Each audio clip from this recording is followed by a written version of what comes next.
चलिए आई गौर करी महाराज। हम गए कलाकार मनीष हलचल आप सब तमाम भोजपुरी के रसिक श्रोता समाज के बार बार हार्दिक हार्दिक अभिनंदन प्रणाम कर रहल बानी। और आज बड़ी ही खुशी के बात बा कि हमारा सरोज भैया के साथी म्यूजिक हिट कंपनी के माध्यम से आज हम लाइव गीत के रिकॉर्डिंग होता। बड़ा ही सुंदर भजन के भाव बा। भगवान भोले शंकर के बारात राजा हिमांचल के द्वारा पहुंचल बा। जब नगर के लोग ओह बारात के देखता तो देख के कहता आ कहता तो का कहता।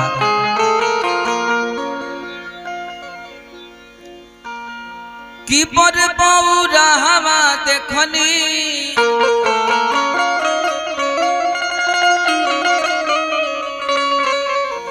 बर बौरा हवा देखनी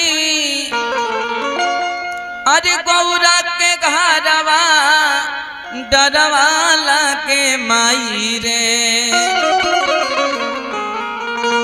कि बर बौरा हवा देखनी गौरा के घरवा डरवाला के माई रे। राजा हिमांचल के देखनी दुआरवा डरवाला के माई रे।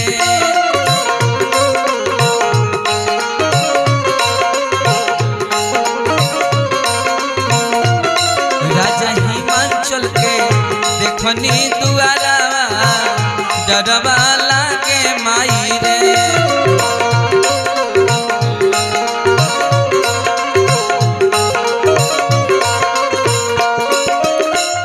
बर बौरा हवा देखनी बर बौरा हवा देखनी गौरा के घरवा डरवाला के माई रे।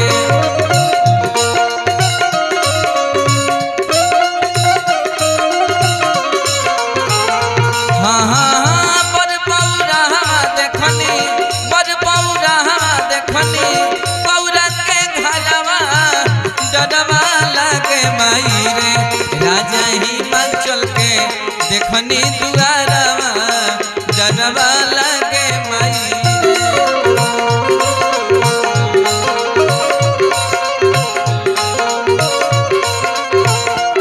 राजा हिमांचल के देखनी दुआरवा डरवाला के माई रे।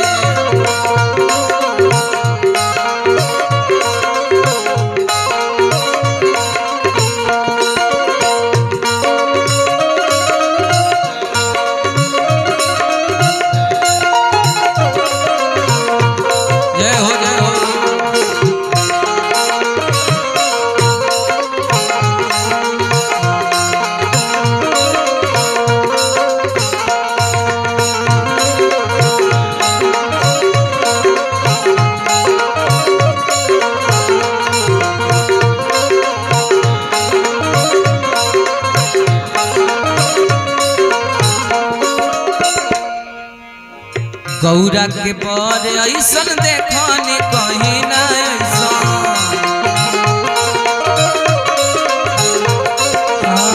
गौरा के बर ऐसन देखनी कहीं ना ऐसन। फोई फोई गर्दन में फोई फोई गर्दन में करे आज गरवा डरवाला के माई रे।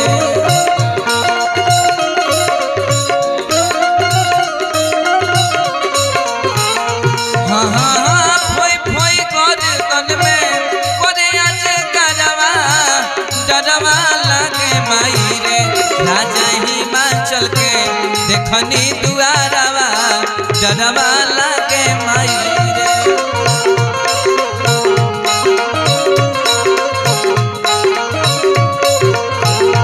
राजा हिमांचल के देखनी दुआरवा डरवाला के माई रे।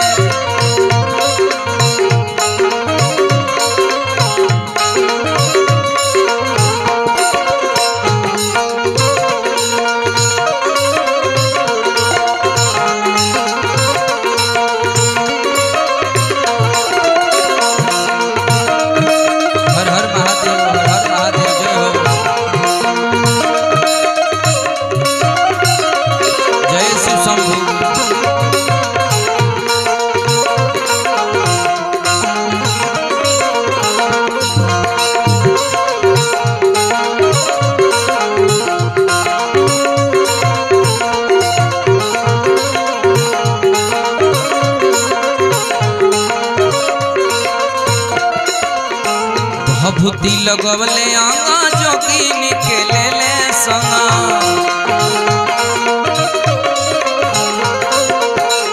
भभूति लगवले अंगा जोगिनी के ले ले संगा कापेला करे जा थर थर कापेला करे जा थर थर जात में पजरवा डरवा लागे माई रे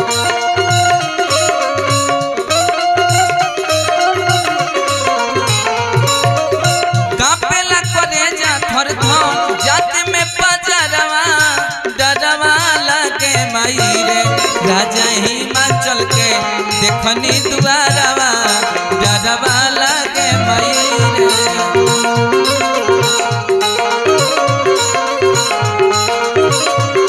राजा हिमाचल के देखनी दुआरवा डरवा